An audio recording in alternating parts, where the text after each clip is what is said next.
And welcome to another exciting episode of the Click Nation's Comic Book Chronicles.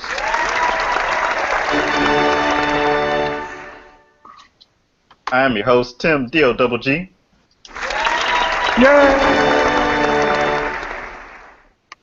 Tonight I'm joined by the man behind the sound effects, at Agent_70 on Twitter. What's up, what's up?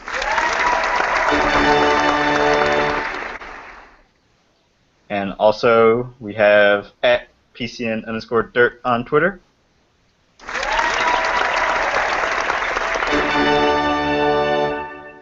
There you go. Yep. Nice. See, I just use my tablet. And Nice. Of course, the brightness of the tablet kills the camera because it's Oh, so no. bright. So now I'm It's still hiding good. in It's still good. Yeah, hiding in the exactly. cave back here, but Yeah. whatever. You're in a red sun, looks like. Killing all your superpowers. Yeah, well, now you know what happened.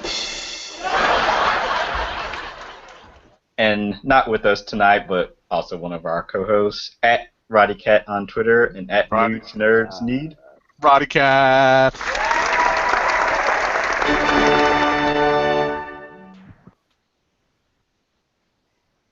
And we record live every Thursday night, 9 p.m. Eastern Time. Make sure to go to our website, theclicknation.com, where you can find previous episodes of Comic Book Chronicles and comic book reviews.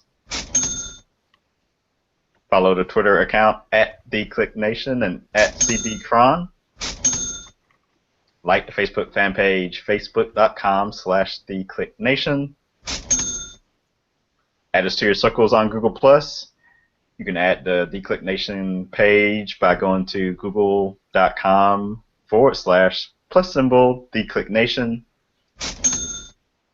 Subscribe to us on iTunes, Stitcher Radio, and youtube.com/Click Nation. Make sure to give us the thumbs up. We share the episodes, help us move up the various rankings on iTunes and Stitcher. We are a part of the Cold Slither Podcast Network.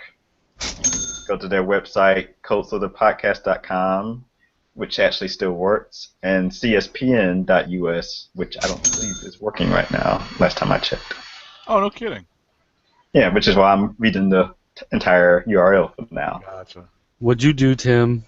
Ah! I need to let Classic know.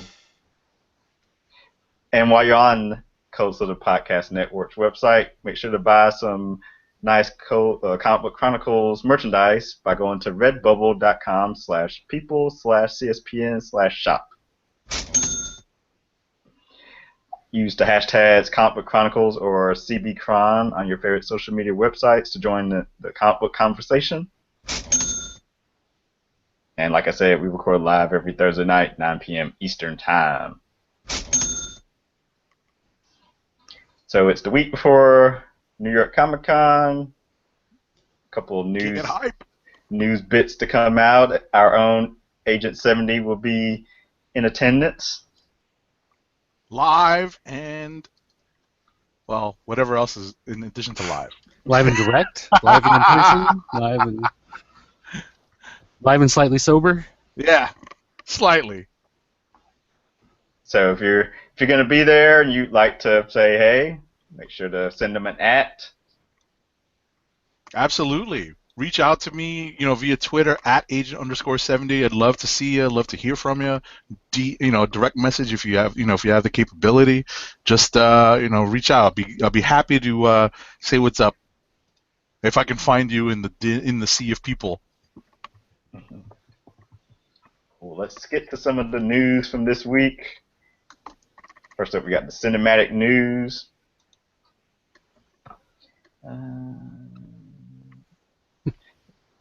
Let's see, Matt Damon says he played Daredevil if Christopher Nolan directed. I always thought he'd make a good Daredevil. He's got the Matt Murdock face to me. But then I've never really held Daredevil to this big standard because I just never really read his books. Nothing against him, I just never got into any of the various highly acclaimed runs, so whoever played him never really made that much of a difference to me. Mark Millar, I guess, had some microphones put in his face because he says He responds to the Fantastic Four failure and Josh Trank controversy, and he says Civil War, Old Man Logan movies can work without Marvel Fox crossover. The one thing that I picked up out of his comments about Fantastic Four is that apparently they're still trying to figure out how to do a sequel. Like Oh, it's yeah, not It's something not that dead, they've right? given up on. Like it's not ruled out. You know, they're still thinking there might be a way that they could pull something out. So we'll see. What's interesting, and I actually thought about this earlier, and when I mean earlier, I mean like over the summer when some of the, once the avalanche of bad press for Fantastic Four was coming, and I thought about, Mark Millar is supposed to be like some supervisor. He's like a supervisor or something for the Fox comic book movies, Hmm. but no one ever like brings that up anymore after that initial announcement a couple years ago. I'm sure he probably does something, but no one brings it up anymore. He gets all his properties turned into movies now. Anthony Mackie doesn't want Falcon or Winter Soldier become Captain America in the MCU. Chris Evans explains why Captain America explains. Oh, Chris Evans explains why Captain America is fighting Iron Man in Civil Right. War. This is a mild spoiler. It kind of basically talks about how this is subtly different from the Civil War event in the Marvel comics. So, I mean, the premise is similar, but there's definitely some more than subtle changes to the storyline. Well, yeah, because there's no X-Men. Exactly. That was kind of a key part of the whole thing. Well, and nor are there any new warriors. So. Right. TriStar is developing a film adaptation of the graphic novel DMC, created by legendary hip-hop artist Daryl McDaniels of Run DMC and artist Damian Scott. As reported by Checking Board, McDaniels will produce, and Malcolm Gray and Nicole Brown will oversee the project for the studio. Nice. Congrats, Run and Damian Scott. DMC will be at New York Comic Con. I'll make sure to swing by and say what's up. Robbie Amell calls for a gritty, character-focused Batman Beyond film. Hey, why not? Apparently, Salt Lake City Comic Con has a lot of big stars coming to it. Do you guys see how many stories were dropping from Salt Lake City Comic Con of all places? Mm-mm. Hey, what do you got against Salt Lake City, man? Well, no, I just thought it was. Why are you hating on Salt Lake City? Having never heard, having not New never York. known exactly. No, but having never known there to be a big, Comic Con in Salt Lake City, I was very surprised to see some, big stars like Chris Evans and Haley Atwell. There's a story about them. Yeah, About a photo op. Where some dude proposed to his girlfriend, and I was like, wow, Chris Evans is actually at a Comic Con and doing photo ops, and where would this be? In Salt Lake City of all places? So. Let's see. The Flash cast Candyman star as Iris' mom. That's Iris West, and the actress Vanessa Williams, not the singer. Yes, not the former Miss America. Yeah, it's funny because this Vanessa Williams was apparently in Melrose Place. Melrose Place, right? Yeah.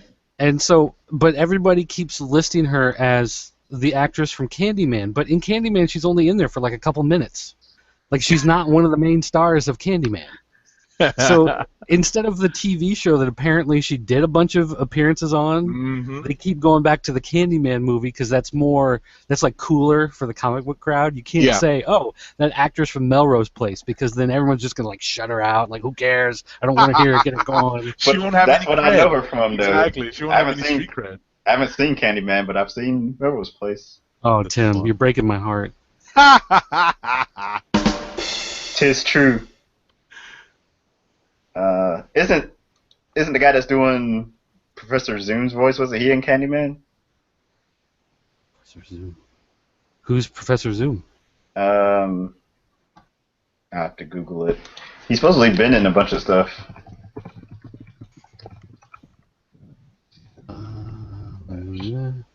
Well, I look for that. I'm looking on, let's see, Reverse Flashes. Oh, yeah, Tony Todd. Okay, Tony Todd he was Candyman. He was. Yeah, I was about to say he was Candyman. Yes. So see, they're fans of the movie apparently over it. Well, then you should see it. Don't ever watch number 2 though. Candyman 2 is one of the worst movies I've ever seen in my entire life. Don't ever watch Candyman 2, but watch the first one. It's good. Never watched the second issue of something. Right, like Leprechaun. You can watch Leprechaun, but never watch Leprechaun 2. Because it's just downhill after the spectacular awesomeness of Leprechaun. Jennifer Aniston was in the first Yeah, Leprechaun. I saw it in the theater. I mean, think about that for a minute. The Flash premiere gets an extra 30 seconds next week. Anna Paquin denies that she's in the Gambit movie as Rogue. And I guess spoiler, Bill. All right. Supposedly a new Firestorm debuts in the Flash Season 2 promo, which was online and then pulled from being online. I did see that, and it draws upon the new Firestorm draws upon one of the later iterations of Firestorm. It's funny how some people were like all up in arms about it. I'm like, just because there's a new Firestorm doesn't mean the other one is just completely gone and forgotten about. Like people were like flipping out, like, oh, if they're gonna use this character, why didn't they start with him in the beginning? It's like, you can bring these, you can flow these people in and out. It's comics, except on TV. Batman, everyone's been on the edge of their seats waiting to know what Batman v Superman: Dawn of Justice was going to be rated. What are they rating it as? This is where you do the drum roll. All right, fine.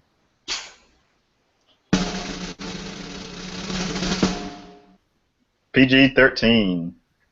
I'm not sure how to react to this. I feel like this is DC WB trying to one up last week's crucial information of how old Peter Parker was going to be in Captain America: Civil War. As far as the information I couldn't care less about, but that everyone's that everyone's plastering like, breaking news: Peter Parker is going to be 16 years old. Whichever one it was. Breaking news: Batman v Superman is going to be PG-13. For intense sequences of violence and action throughout, and some sensuality.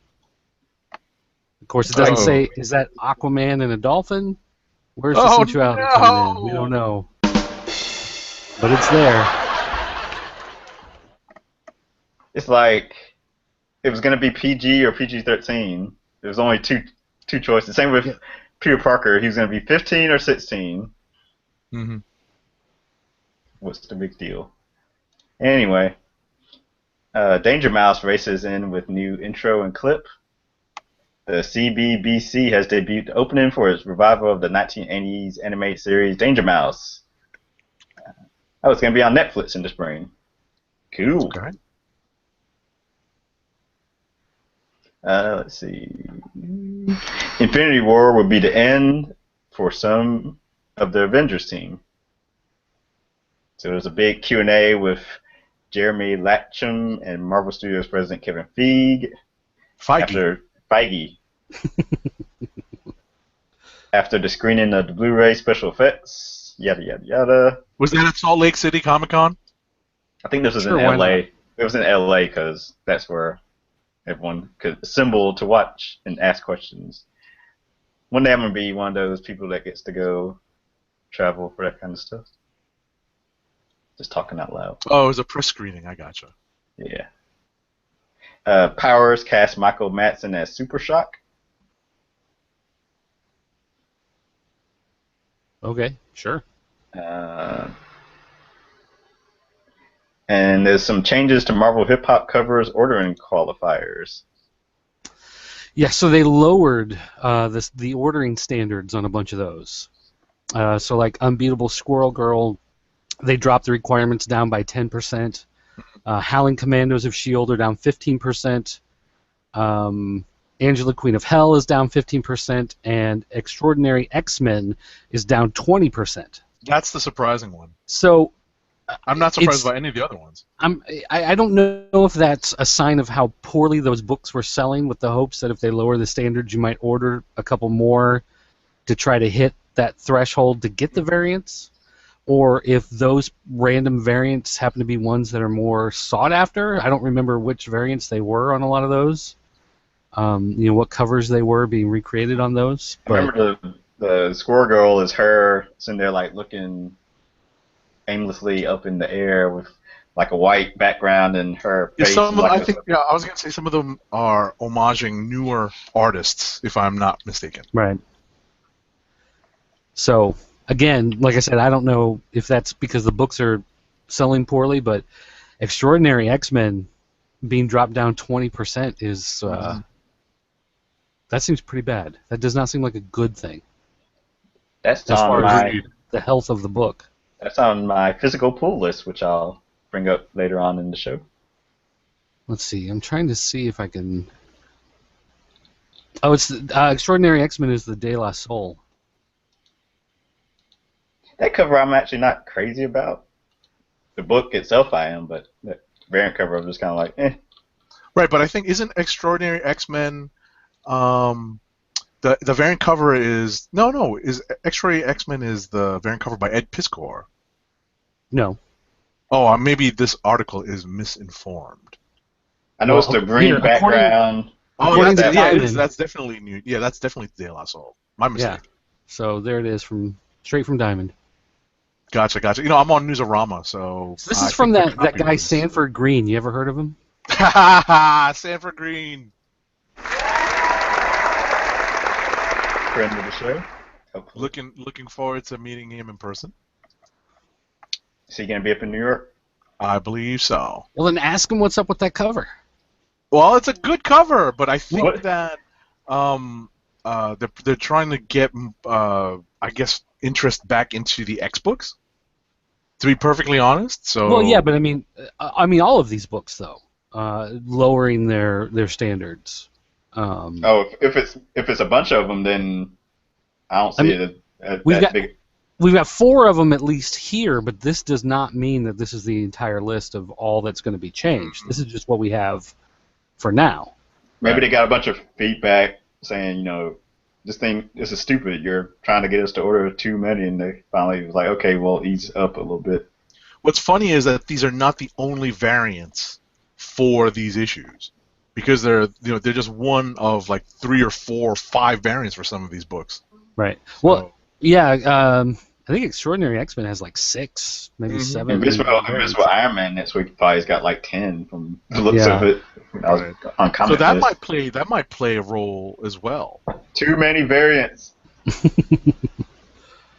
And I think a lot of them are starting to get played out. Like, I like the action figure variants, and if I can get my hands on those, I usually grab them just because. But after a while, some of these books I'm looking at, and I'm like, well, I'm not really interested in buying this anyway. Am I going to buy it just to get that variant? No, I'm not that tied into it. It's just it's an option if I was going to buy the book anyway. So I think they're starting to see a lot of those numbers starting to fall off, and they're realizing they got to rein it in a little bit.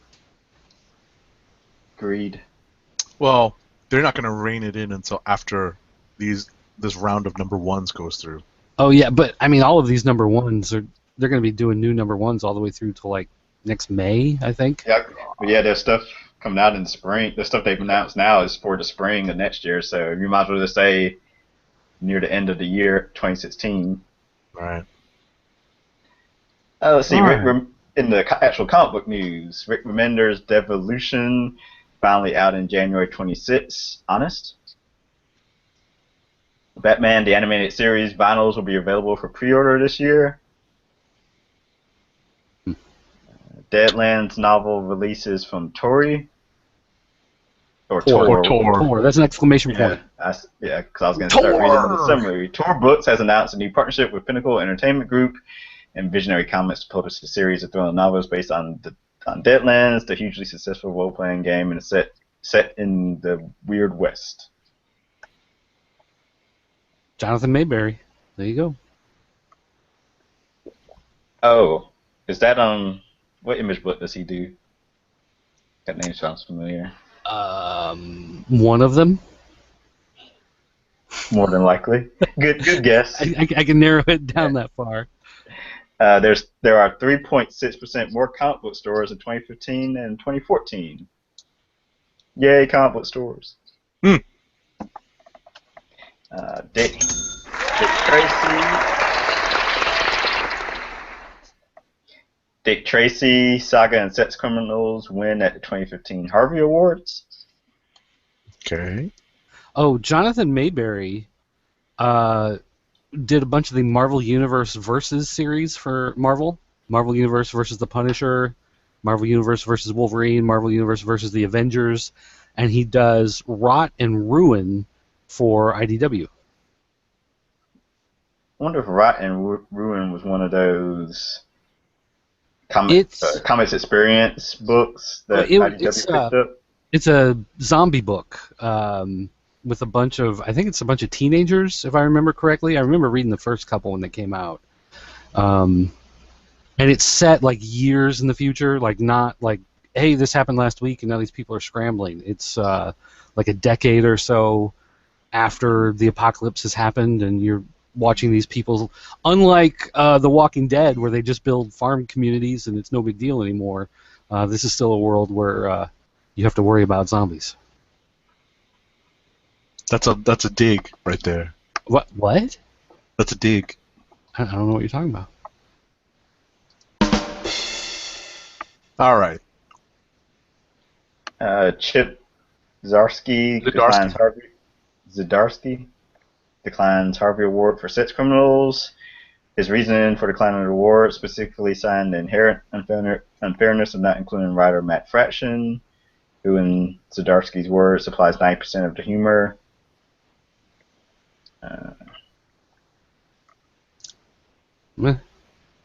All right. Ta-Nehisi Coates wins 2015 MacArthur Genius Award. New Star Wars The Force Awakens books announced. New books are coming to accompany the release of Star Wars The Force Awakens. They include art books, visual dictionary, a sticker book, along with a number of new novels and adventure books. All the local Comic Shop Day 2015 exclusives we can find. What is this? November 28th sees Comics Pro's first local comic shop day, in which participating retailers can get access to a bunch of exclusive covers and formats for some of your favorite or soon-to-be favorite comics. Do you have any insight on that, Doug? Other than the fact that it's not just a simple thing where you say, hey, I want to do that, and you do that. There's apparently some hoops you got to jump through and some forms you got to sign in order to get in on that. So our Damien, the owner of our store, being the way he is, he's looked into it, but how far along that means he's gotten down to being signed up for it, I couldn't tell you. Who is running that or organizing that? Is that a it's Comics Pro. Okay. It's the professional organization representing comic shops. I see. So, I mean, there's some interesting looking stuff. There is an all new Wolverine variant from Marvel. There's yet another Back to the Future variant from IDW.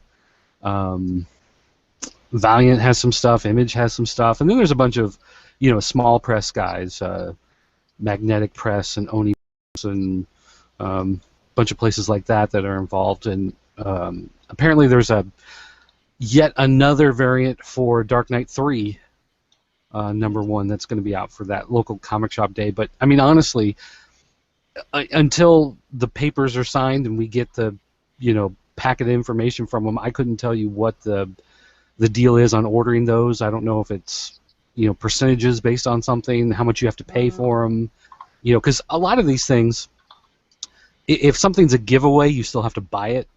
You have to pay for it in order to get it, to turn around and give it away. If it's something that you can sell because it's a special variant, sometimes they have a price. You're supposed to sell it at $9.99, or you're not supposed to sell it for any more than $14.99, or certain rules like that. But I mean, as of right now, I couldn't tell you what they are.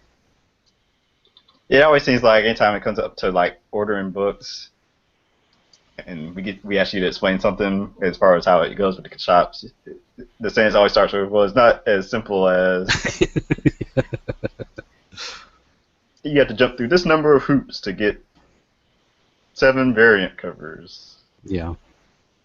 Valiant launches Faith #1, the only plus-size female superheroine with her own comic.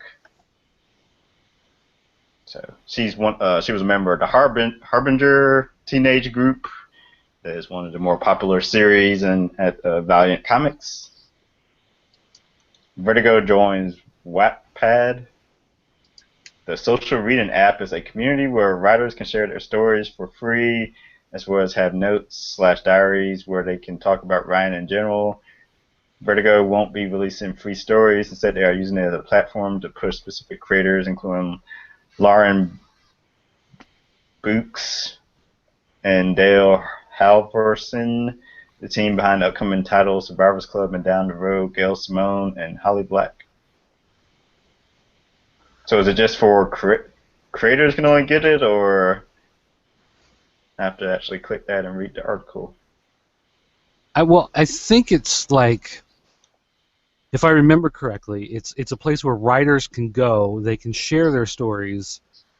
People can also comment, and they can respond to it. It's supposed to spark conversations between the writers and the readers. And Vertigo is actually like branding a certain part of it, where they can take their writers and say, "Here's a spot for you," and they can talk about the books that they're doing for Vertigo, respond directly to people, keep the conversation flowing. But the big thing about this particular app is that it skews very heavy towards female readers, as opposed to everything else that breaks down equal or male heavy. This is like 85% female, something huge like that. So the idea is that they're trying to reach out to another part of the market, through this app and try to pull them into Vertigo. So it sounds like a safe space. Like it's the new form, so to speak. It's like NPR in the afternoon, where the conversation just rolls along. Joining us today from Vertigo, Dale Halverson. But yeah, it sounds like a forum, but in a more controlled environment. Yeah, probably. I'll check it out if I remember. Well, you do skew heavily female, I've been told. Thank you. Yeah, you're welcome, I think. All right, what's up? Captain Marvel redesign comes to Marvel Heroes 2015.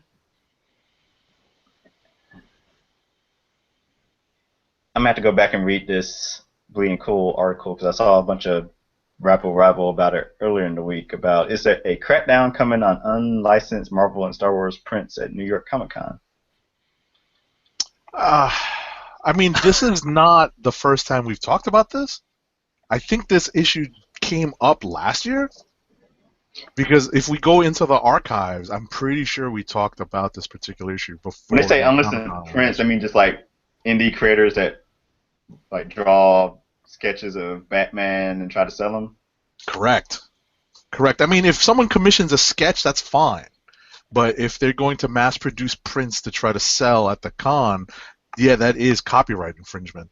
What's funny is what I didn't realize, and what I've come to learn about in reading this article, is that many of the Marvel artists that sell prints of their Marvel work probably pay a license fee to Marvel. Take, for example, this Jim Chung print from Infinity. Mm-hmm. Pretty certain that he licensed this particular image, even though it's of his own work. He licensed this particular the character. He licensed this image because it contains Marvel characters. So he probably paid some form of fee to Marvel to be able to print this as to make this as a print. I want that image now. If I was in my bedroom, I'd reach up on my wall and pull down my Jim Chung Avengers Children Crusade. Sure. Well, and also one of the things that it says is that this is not necessarily Marvel making this push as much as people who are actually licensing Right. The characters and licensing the artwork are upset that there isn't more being done about it. So it's Marvel saying that, hey, maybe we need to do something a little bit more about this because these people are upset about it. And technically, I guess when you become a vendor of the show, you agree not to sell any unlicensed merchandise. So, like what you were saying earlier, if someone is doing a commissioned sketch, if you're doing a sketch or you make a painting and you're selling that, that is one thing that you have made. It's a standalone work of art. Once you put that on an assembly line and do a production run, and you've got 500 of them or whatever that you're selling, now you're making a mass-produced, commercially available item as opposed to a standalone, one-of-a-kind work of art. And that's where they're starting to draw that line. And I guess that goes along with, I'm not sure if Roddy Cat has it on the spreadsheet or not, but I know there was talk about should artists charge or creators charge a signing fee or not, just to sign like books and whatnot. Right. Well, just very quickly on that, I didn't have a chance to read that, although I did see that bit of, I guess we could just call it rabble come across my screen over the last 2 weeks. My experience with artists or just talent charging fees for autographs is that it generally comes down to just trying to limit how much people are going to put in front, of that particular person, so that everyone has a chance to get stuff signed. Yes, part of it is making either a little bit of scratch or maybe asking for a donation, for the Hero Initiative or something along those lines, like the CBLDF.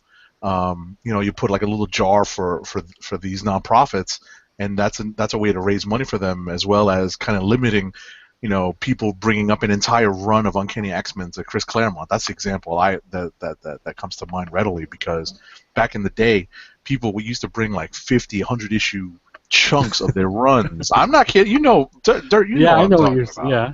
They would bring up like short boxes full of entire like chunks of a creator's run, and just stand online and get all of that signed. And people who had maybe 3, 4, maybe even 10 books, at the most, because that's what they were carrying, feel like someone's really taking advantage of the system. So to combat that, some people charge money. But I don't know what that. I don't know what that is. I'm sure because of how expensive things are now. I think there's a different reason to charge. Well, and, I can remember when I first started going to conventions in the early '90s. I used to take a sketchbook, and I used to just walk up and hand it to it and say, "Hey, can I get your autograph in my sketchbook?" And a lot of guys would draw a little sketch. Sure. And even guys like Mickey Spillane at the time was doing Techno Comics, and he was bringing his Mike Danger character. So, I mean, he was like this, 70-year-old man who's a writer, but I asked him if I could, get his autograph in my sketchbook. So he wrote his name, autographed the book, and then drew a word balloon around it, and then said, "Hey, go give it to that artist over there, and he'll draw the guy." So then I walked over to the guy who was working on the book, and he drew the character in there with the word balloon coming out with Mickey Spillane's autograph. And a lot of guys would do that. You would just, "Hey, can I get an autograph?" And they would just flip to a fresh page and draw you a sketch on the page, and it was no big deal. But a lot of people started taking advantage of that. And so now, it's commissioned sketches. Every sketch you're paying $5, $20, $200, depending on how much detail you want. Exactly. There are no more free sketches at cons, and that used to be the thing when I was a kid. Definitely. And I think that also these tables have gotten so much more expensive that, especially at the big shows, that, free sketching is just, it's a losing proposition for many of these artists. I can tell you that one artist that still does free sketches to this day, it's probably for the reason that he does very little line work in them. They're very basic shapes. So it's Walt Simonson. He doesn't charge, but they're very simple, basic, sketches. Yeah, but he can do a portrait of a character in like 2 minutes. Yeah. In his style, and it's and it's great, and it's free. Believe me. But he's also one of the old school guys. Right. He's one of those guys who's been doing the cons since the 70s. Right. He's so not necessarily paying for his table. You know what I he's mean? not. Yeah, a lot of those guys who have the ultra sharp blue line pencils that they're laying down, the roughs, and then they're going over it with the fine line and doing that, and then going on top of it with inks. They don't just grab a brush marker and go psh, psh, psh, psh, psh, and there you've got a sketch.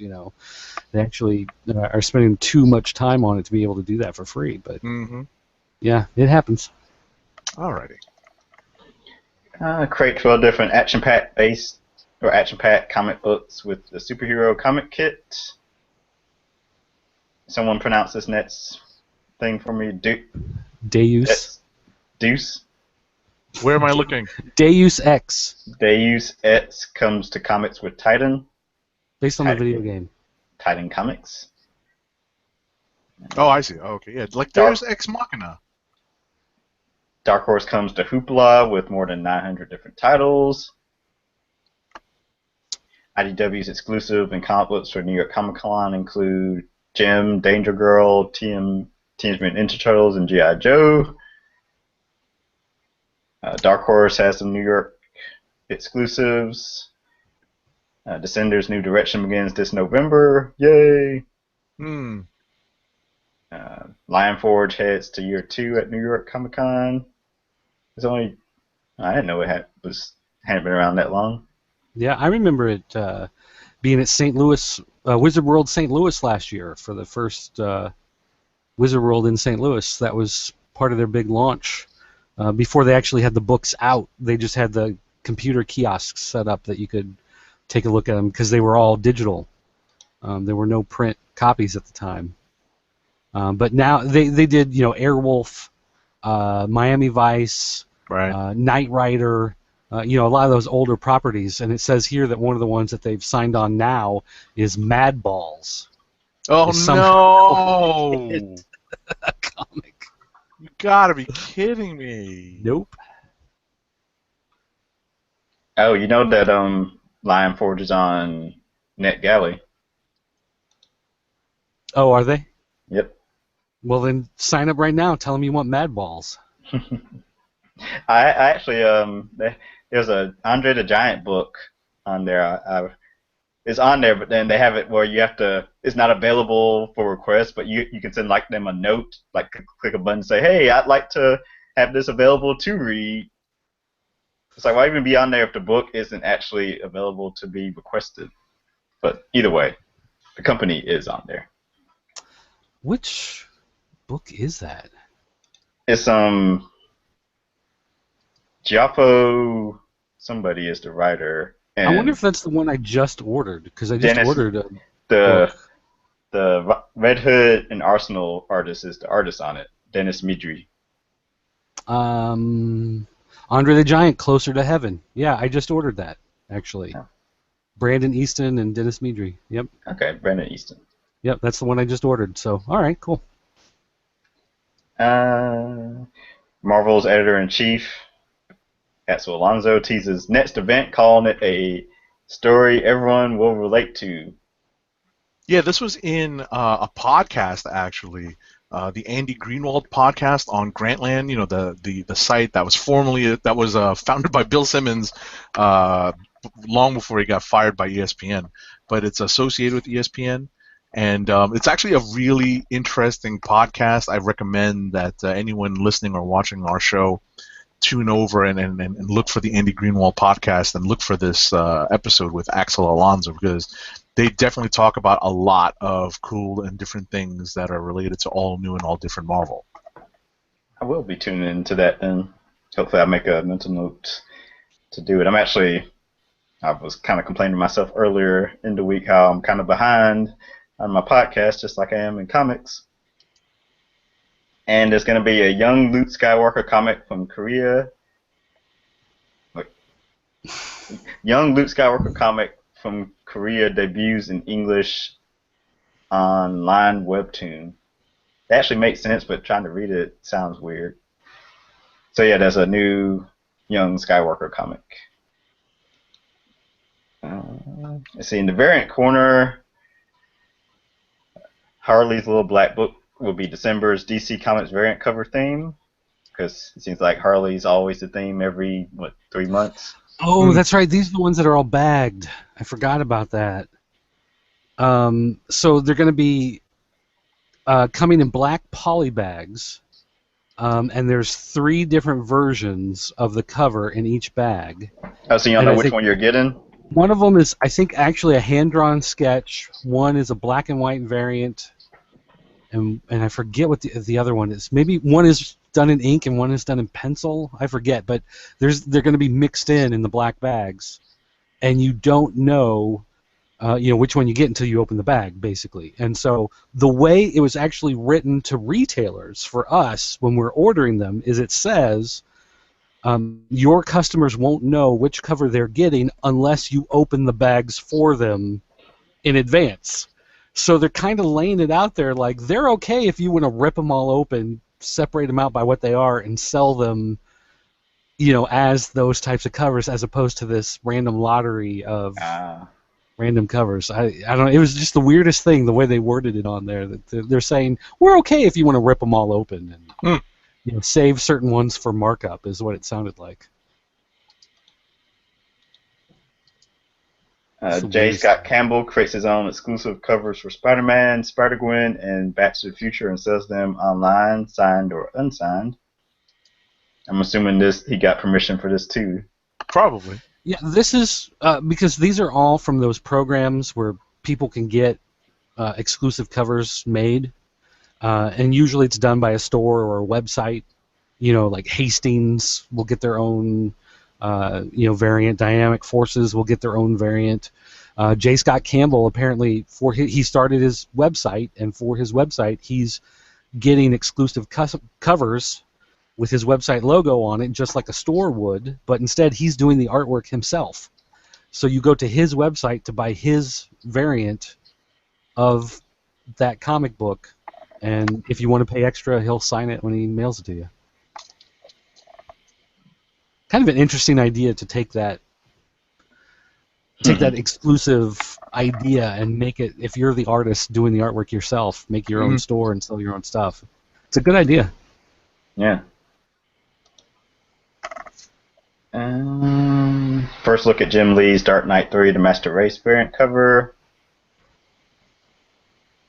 Von Salas draws Prince Valiant for Dynamite. Coming on October 28th from Vertigo Comics is the new series Art Ops. Oh wait, actually let me go back and read. Sean Simon and Michael Allred talk art at their new series Art Ops. DC Superhero Girls launches. I guess they launched a website. They have an animated short, and the site is geared towards younger female audience. Yeah, it's DCSuperheroGirls.com.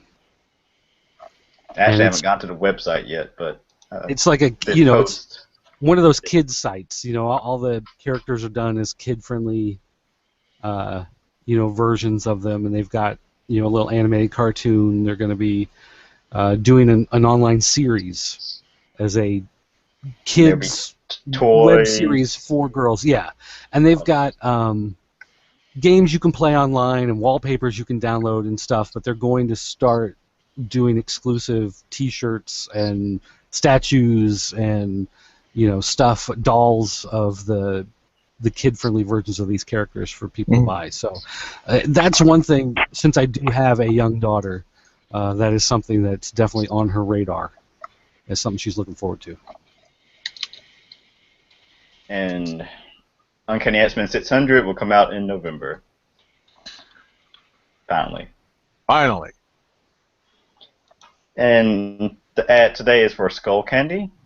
Let me tell you about Skull Candy. Skull Candy makes the best headphones, earbuds, and gaming headsets, all with lifetime warranties.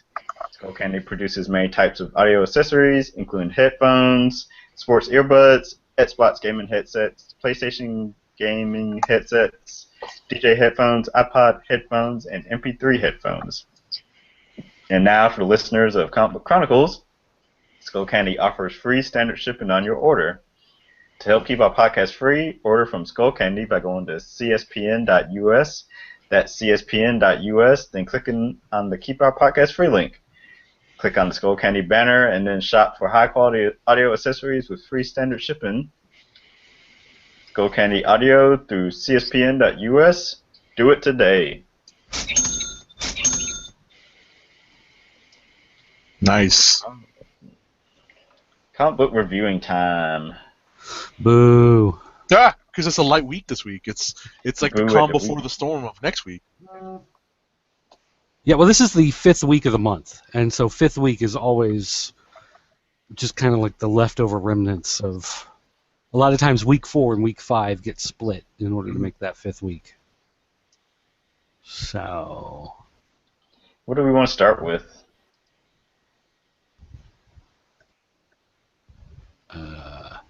well, there was that that one book, that super huge one that came out this week with that guy who did that thing.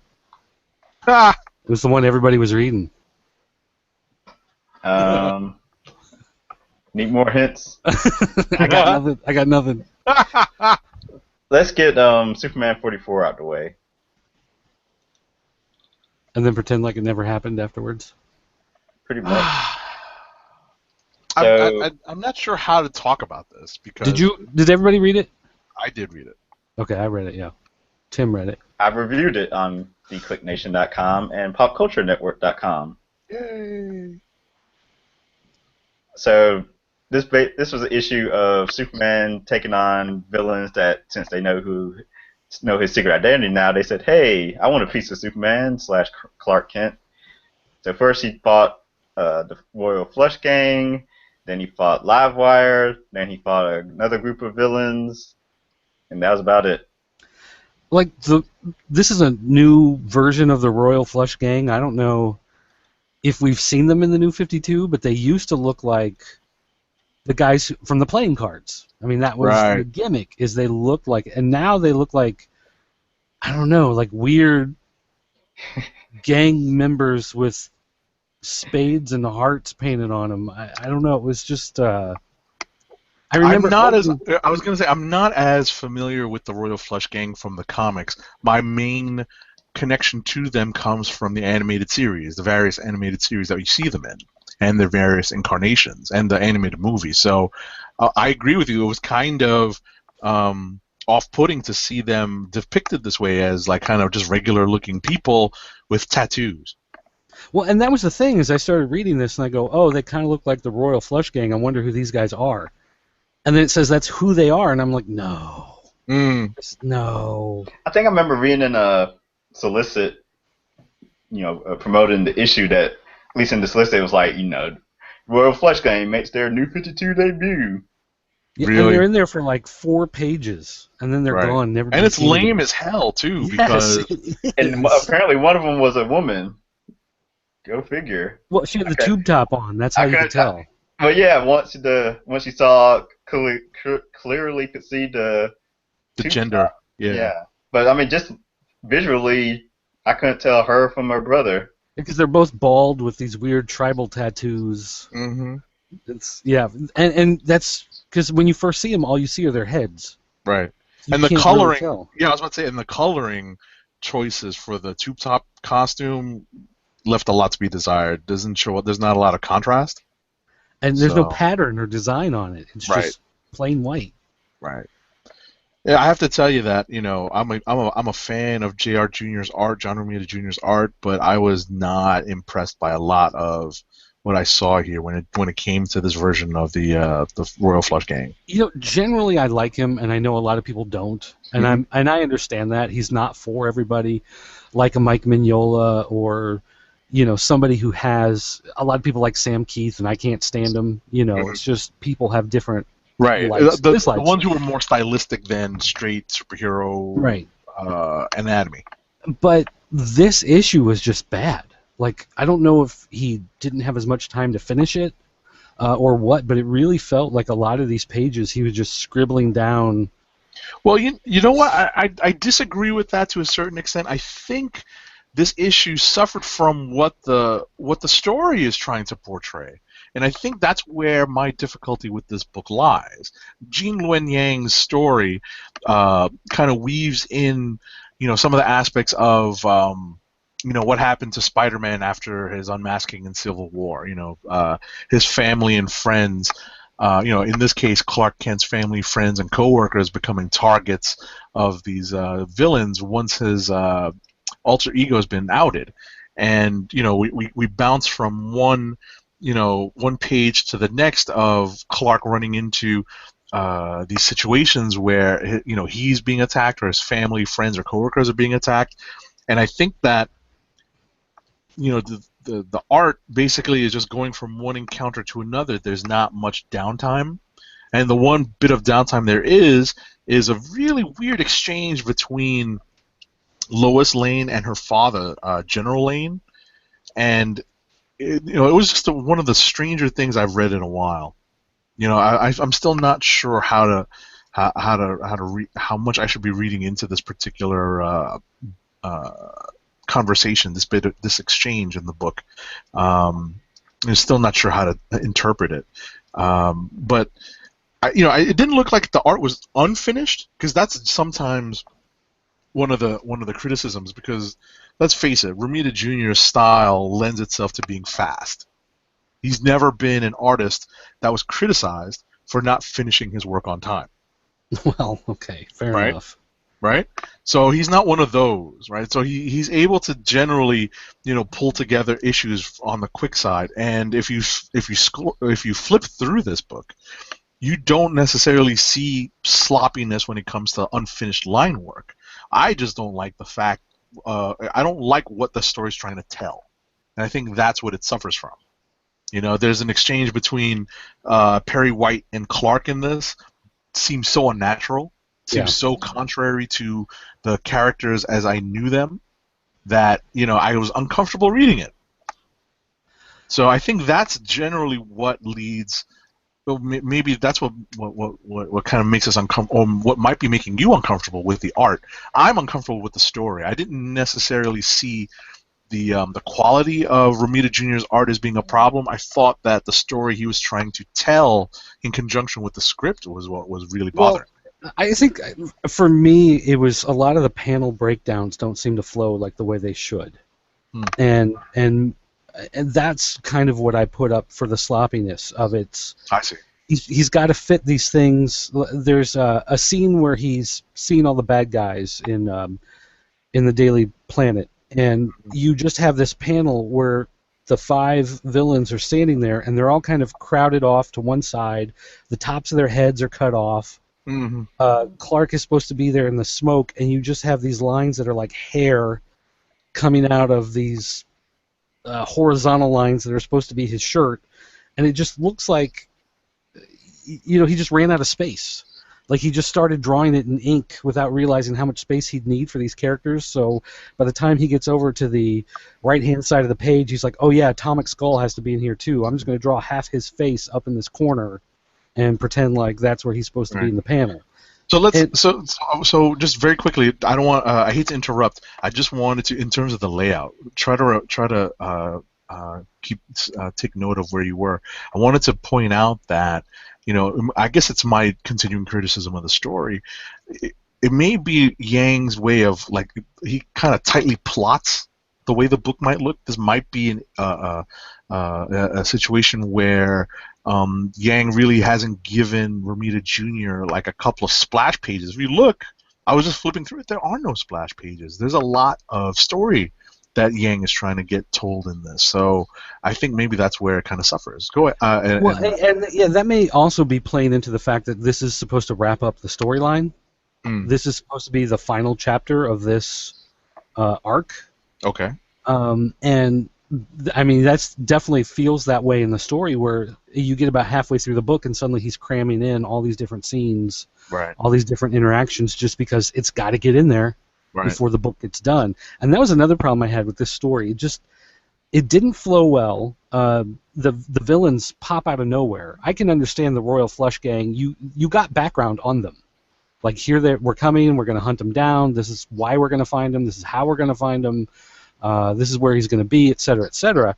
But then you get to these villains in the Daily Planet, and what's the connection? What's the connection between Livewire and Killer Croc? Why is Atomic Skull in there with Shockwave? Like, it's just this random group. Like, these guys were sitting around in the villain's bar, and they all got drunk one night, and they're like, now let's go get them. And they just, left in this random hodgepodge group. It made no sense, really, for them to be there. It's not like they're an affiliated villain team or they have some grand history. Agreed.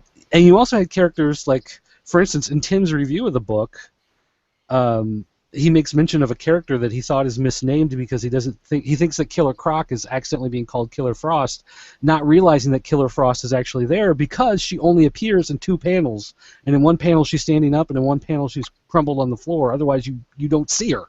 And it was just like a waste. Why is she even there? Like, why is that? Why was she thrown into the story? I think she had. I think in my edit, I think she had 2 word balloons the entire 2 pages she shows up in. Yeah. And the second one is just her screaming. You're getting knocked out, exactly. And then when you get to the end of the book, when Superman makes this threat to everyone, don't come after my friends, don't come after my family, I will find you, I will hunt you. I'm like, what the heck is this? Yeah. Like, this does not fit anything in the mythos. It does not fit anything in the character. I understand the idea that Lois is standing there saying an eye for an eye isn't how Superman's supposed to work, and Superman's saying, well, maybe not before, that things have changed. This is a grand change, but you don't hear any conversation about this change. He doesn't talk about why things need to change. He doesn't work through it. It's just, on the one hand, he has this fight with Perry White, and then the next page, he's standing on this rooftop filming this threat to be broadcast out to everybody, which is another thing. How does Jimmy Olsen tap into all the TVs in the world to send out this signal? He is not the Independence Day aliens taking over the broadcast networks on planet Earth. So, this was just so bad on so many levels. I was uncomfortable reading the whole book. It says a lot. I read it once, and I got to the end, and I thought, I didn't like that. And I gave it a 75 out of 100. And then Tim wrote his review, and I read his review, and I'm like, I agree with everything in there. And the more I think about this, the less I liked it. Yeah. Just I reading think it's like it the first, since I've been doing my little star rating system, I think this is the first 2 I've given. Yeah. You gave it a 2 out of 10 or 2 out of 5? 5. Okay. It's just not good. Yeah, I did not enjoy. Yeah, I didn't like the story. Dave was saying, or Agent 70 was saying, he not a fan of more of the story. It's like the whole thing for me, the art. And Ramita, I remember as a kid I wasn't crazy about his art, but then as I got older I started appreciating it, saying, it's not that bad, but it's just not good here. And it could be a combo of his pencils and the colors. Yeah, I was going to say the coloring was also another issue on here, because when Killer Frost goes down, she's not a blue frost pile on the ground. She's like orange and red and yellow. It's like, those are not her colors. Like, what the heck happened there? Yeah. I think we give him this too much time. So yeah, seriously, we're hacking this thing apart. So I'll just end by saying that this storyline has been a complete letdown. Yes. For this being the bridge from the old Superman to the new Superman, for bringing in this writer, I guess he's a novelist, writes sci-fi novels or something. They brought him in to write comics. This was his big splash into the world of comic books. This has not been good. It has not been consistent. And this is the storyline where it's like, I read it because it's Superman and I read Superman. I will probably never read it again. I will never think of it again, except in times when I get angry over reading stuff that's not good. Stick to Action Comics and Batman, Superman. Yeah. Superman, Batman. Yeah, those have been much better. Yeah. Superman, Wonder Woman, I'm not even crazy about that too much. It's still better than this. Yeah. The 2 issues I've read, not much has really happened in that, though, so... let's see. Well, then let's go to the other DC book. Well, actually, let's save that one for later. Let's save that one for the end. I'm trying to see... Did anybody... Oh, go ahead. I was going to get a Marvel book out the way. S.H.I.E.L.D. number 10. I see Agent 70 read it. This book was awesome. Howard It the was Duck? fun. I was surprised at how much I enjoyed this. So basically the story is, due to some of the events happening in the Marvel universe that involved well, just say what it was, Spider-Verse, right? And am I getting the name of the event wrong? What was the event? What was the Spidey event? What happened in the event? Spider-Verse. Yeah, it was Spider-Verse, right? Yeah. They said Okay, I couldn't remember. oh. So due to the events of Spider-Verse, apparently there's there's some interdimensional shenanigans going on. So Fitz from Marvel's Agents of S.H.I.E.L.D. makes an appearance here, and basically they have to recruit the help of one Howard the Duck to try to set things straight. And let me tell you, I can't say I've read that many Howard the Duck stories. I did read the first, I think, maybe 2 issues of the new Howard the Duck series before Secret Wars ended that. This felt so much like it could have just been an issue of the regular Howard the Duck series, because it was so firmly a Howard the Duck story with just a hint of S.H.I.E.L.D. in it. That it definitely felt like it was a regular issue, or maybe even a crossover issue with the Howard the Duck regular series. So this definitely serves as a one-off for fans who may be looking for more adventures of the Agents of S.H.I.E.L.D. and seeing, hey, you know what? Who is this Howard the Duck character that's making that's kind of funny and lighthearted. It might be a primer for the character, maybe having more of a presence either through the movies or through television or through the new series. That's coming in all new, all different. It's kind of a funny place to drop this story. Mark Waid writes a very good Howard. Yeah. I enjoyed this as a straight Howard the Duck story. It just felt weird that it was smack in the middle of a S.H.I.E.L.D. book. And Evan Doc Shanner on art is very good. Absolutely. It was well laid out. The art made sense. There's a lot of cool jokes in the art. I like just for one gag, Howard starts listing how many heroes have, the heroes that have died and come back. Yeah, died and come back to life. He's like, it's a short list. Mm-hmm. And then for 3 panels, he's naming characters that have died and come back. Basically proving it's a laundry list of people. Mm-hmm. But yeah, overall good issue. Right. It was just an enjoyable thing, but like I said, it didn't feel like a S.H.I.E.L.D. book. It definitely felt a lot like an issue of the Howard the Duck series. Oh, shout out to Matt Wayne 97 watching the show. All right. Well, then, did you read the other S.H.I.E.L.D. book? I did not. I actually read it because it was a light week on comics, and even though I'm not familiar with the TV show, I've been reading these 50 Years of S.H.I.E.L.D. specials, and it was fine, but it didn't feel like anything special.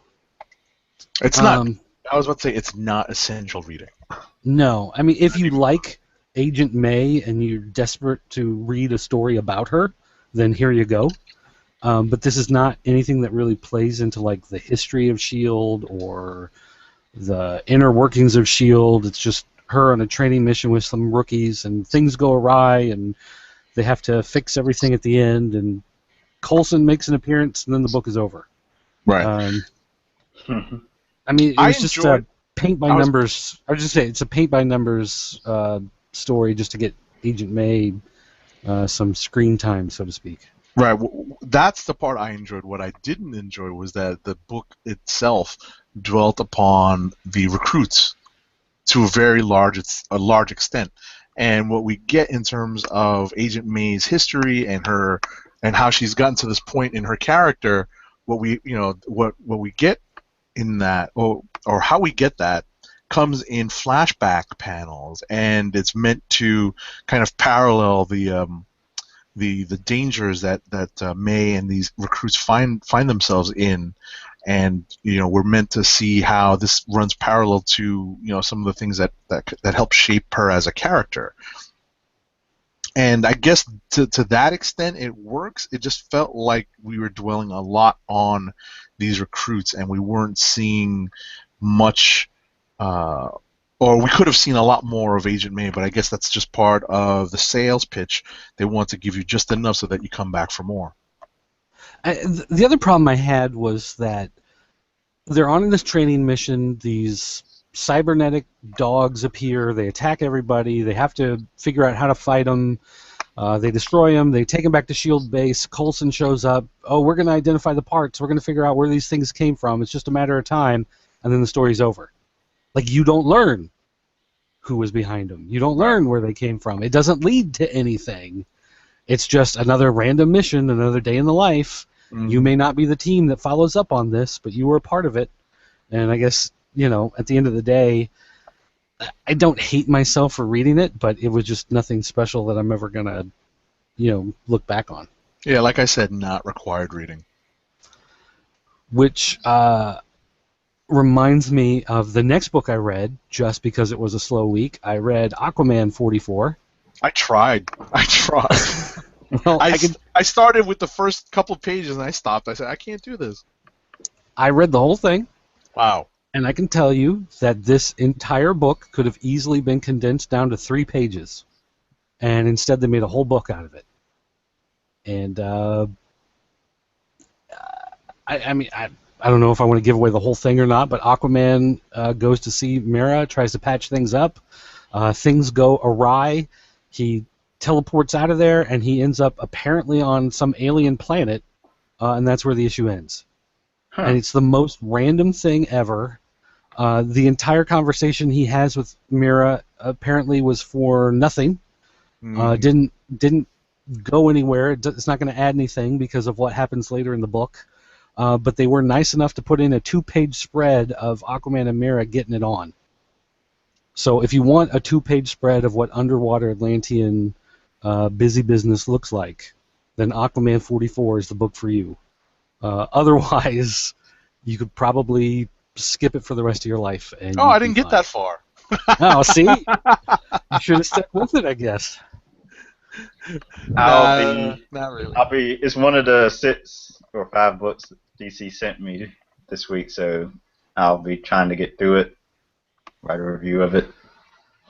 I can't remember if I did read the last issue. I keep thinking about I haven't read the previous Batman Superman where Aquaman I think made an appearance. Yes. Yeah. That I haven't read yet. Yeah. So you could. I mean, I don't know what purpose this really serves. Like I said, it easily could have been the span of 3 pages. He could show up, talk to her. They have the twist reveal. He zaps himself away, and he ends up on this alien planet that sets up for the next issue. But I mean, it doesn't make any sense at all. Does it tie into any of the events in the previous issue? I haven't read it in like 6 months. Okay. This was just one of those things where it was a slow week, and I thought I would just try it, see if it was something I wanted to start reading again. And Same. I think last issue leads in, I believe, because I haven't read, like I said, I haven't read this issue, but I read someone's review of it on another site, and is the last issue just him fighting with Mera over? No. Oh, okay. But the last page of last issue shows the swerve that is involved, I believe. Oh, really? Yeah. So people who are reading this book know what's happening? Yes. Oh, that makes it even dumber. I mean, that's even worse. Yeah, because I guess it would make no sense if I guess they could have done the reveal here, right? But yeah. Oh my gosh. All right. Well, now I like it even less knowing that. Because that was the only interesting thing about the story is that reveal of what's happening with Mera, and if that's something that they gave away last issue, then there's literally nothing in this book. We're full of good cheer today. How was Captain America White #2? I'm Because I would glad. quickly say I started reading 1 over the weekend, Mhm. and I was just kind of like, after like halfway through, I just started like kind of flipping through it. I mean, it was fine, but it was nothing like I need to read this pivotal story. Well, I love the Loeb and Sale, these limited series, with these color themes. So I have, I think I have a copy of all of them up to this point. So this issue is it picks up from where we left off at the end of last issue with a mission with the Howling Commandos and Captain America and Bucky. A mission basically goes awry, and without spoiling too much, I'm going to ring the spoiler bell, but not spoil too much of this. I liked how. I like the way the story progressed. I liked that a lot of this stuff is one of the running themes in these color theme books is that a lot of it is reminiscing, and the mood of the story is kind of intertwined with the color. So I'm not sure yet how white plays into the themes of this book, but I definitely see that this is Cap kind of reminiscing about Bucky. This is sort of pre-Winter Soldier, and there's a few things that happen in this book that they're just really cool character interactions between the Howling Commandos and Cap and Bucky. One thing that does happen in this, though, that kind of took this book out of Click of the Week consideration was that there is very much so. It's funny that you were struggling with the pronunciation of this, Tim. A Deus Ex Machina mechanism in this book that literally comes in, and something happens in the book, and you're like, oh, okay, I wonder how they're going to resolve this, and it gets resolved in a page because somebody decides to appear and then quickly disappear. So, I just got very frustrated because it took me right out of the flow of the story, and then I was asked to, on the next page, kind of jump back into the story with no real, there's no consequence to the appearance of this Deus Ex Machina. So, I enjoyed it overall. I definitely can't give it a Click of the Week because of how jarring this particular character's appearance is. But ultimately, it's still a good read. I enjoy these theme books, and Loeb and Sale have this particular way of telling a story down pat. Sale's panel work here is awesome. Is there any bonus material at the end of this one? Hold on. Let me pull out my hard copy. Because I know the first one had that Captain America Zero stuff on there, and there was some like production sketches and whatever in the back, but it was an extra $1. Right. So here's back my to the hard $3.99. Right. Here's my hard copy, and I don't believe it has any extra stuff at the back. Although let me tell you, the art in this in physical form, because I didn't look at it yet, I hadn't opened this yet. In physical form, the art in this is that much more impressive. So Dirt, if you have a chance, when you go into the shop, hopefully there's still a copy left. Flip through this. I think you'll be much more impressed looking at this in physical form as opposed to the digital form that you were probably reading your review copy in. It doesn't do it justice. I remember I quickly flipped through it on Tuesday when I was going through the books, but it was just one of those things where, I don't really feel like reading this right now, and I figured I'd get to it later. So, all right. Let's see, what's some other stuff? I think both of y'all read the Batman Annual.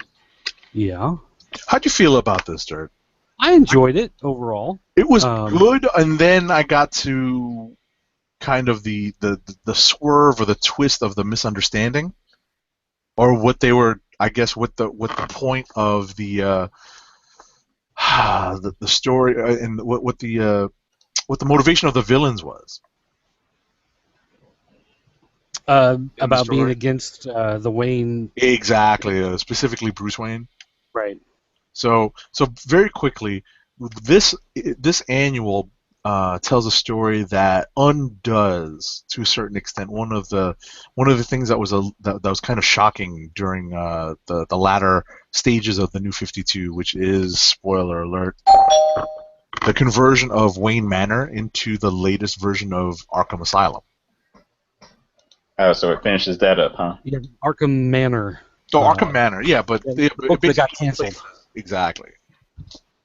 Well, It replaces Arkham Asylum. So I mean, the heart of what this story is that we've had for the last 4 months, whatever, Batman Detective, Superman Batman. We've had a Batman without Bruce Wayne. right, we've had Robo Batman and lots of Robo Batman. Right. And so what we get in this annual is, since we've seen Batman without Bruce Wayne, now we're going to see Bruce Wayne without Batman. And it's been previously revealed that Bruce Wayne has amnesia. He went through some catastrophic event, which we know is the cave-in of the Batcave with his fight with the Joker. Mm-hmm. And he either took on some sort of head trauma, or just the event itself traumatized him to such an event that he's suffering from amnesia, and he remembers nothing of his life as Bruce Wayne. Therefore, he remembers nothing of his life as Batman. So we're seeing him basically stripped down to his most basic self, dealing with the fact that here he is, this rich guy, this giant house, all this money. He doesn't really know how to deal with it. He knows nothing about, his former secret identity, and he's moving back in the house. He's going to take back possession of it, being given back to him by the corporation that owns the rights to Batman now, that's running the robotic suit. Just because they figure it's the right thing to do is to give the guy his house back.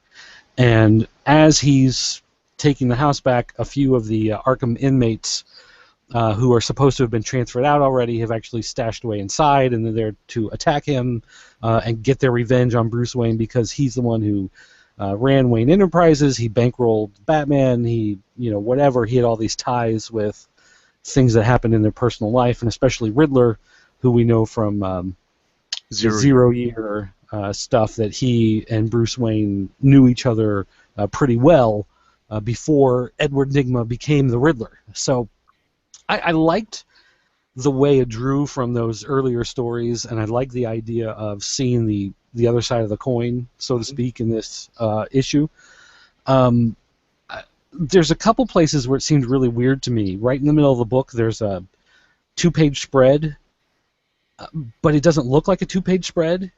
They're walking through a tunnel, and they're finding this secret armory that Alfred had, that he stored all of Thomas Wayne's weapons in, apparently. Right. And you look at the page, I was reading through it, and it looks like it's 2 separate pages. So I'm reading page 1 here. Actually, let me turn off the screen here. All right, so you've got this 2-page spread, and this is actually supposed to be 2 joined pages as one big piece of art. But I mean, it really looks like you've got page 1 and page 2. And what you don't realize is you're supposed to be reading across all the way across the page. But these two panels end right on the crease. The only thing that overlays is there's this black area next to the tunnel, and there's like maybe 1 or 2 lines, if you look real close, from the tunnel that are on this part of the page. But otherwise, it looks like 2 separate pages. So I'm reading here, and I'm reading here. This doesn't really make sense. Reading down here, this doesn't mean anything at all. Right. And then you read up here, and like, well, that kind of ties in. Then suddenly it strikes me that this is the worst layout for a 2-page spread I have ever seen. Right. You know what's funny about that, Dirt? It's not the first time that particular phenomenon has happened to me just over the last couple of weeks, if I could just recall, if I could remember which books that happened to me in, I'd be happy to show you and kind of figure out why these editors are getting paid any money at all. I can, you probably know that the digital copies that we have do have this as a one-page spread. Right, because they automatically join the 2 pages Right. together. They leave it as that, yeah. So that's why I wasn't completely sure what you were referring to. Now that I see it, it makes more sense. I think that, I was very, I guess what I was uncomfortable with, and it's just, I guess, a part of the story, how out of it Bruce Wayne is, how he, I guess they're not at the point yet where or they may never reach this point where they're giving him any sort of inkling as to what he may have been. And he's basically, and Alfred does do his best to try to maintain that pseudo innocence that I think he's trying to preserve in this new version of Bruce Wayne. So it read very awkward to me. I just wonder if this is leading into some sort of, he's going to have nightmares of bats, and he's going to, be haunted by seeing images of the laughing face of Joker, as he's walking through the manor, and it'll either slowly dawn on him, or he'll start to redevelop as being the Batman, maybe in a slightly different way.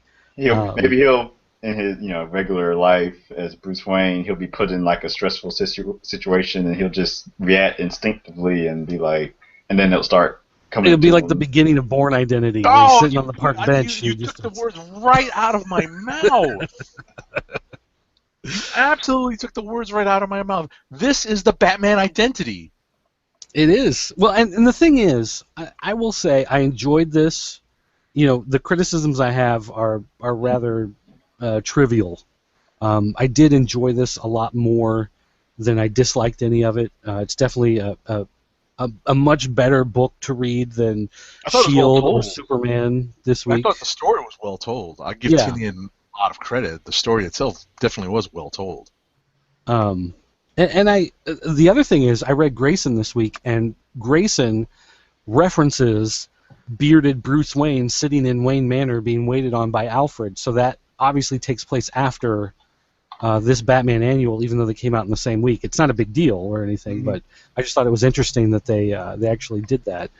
But I still like Bruce Wayne. Even if he's not Batman, he still shows himself as being a guy who can think on his feet, a guy with quick reflexes. He may question what it means to be, the richest man in all of Gotham, to have this giant mansion. He doesn't really understand that life that he's left behind and how he fits into it.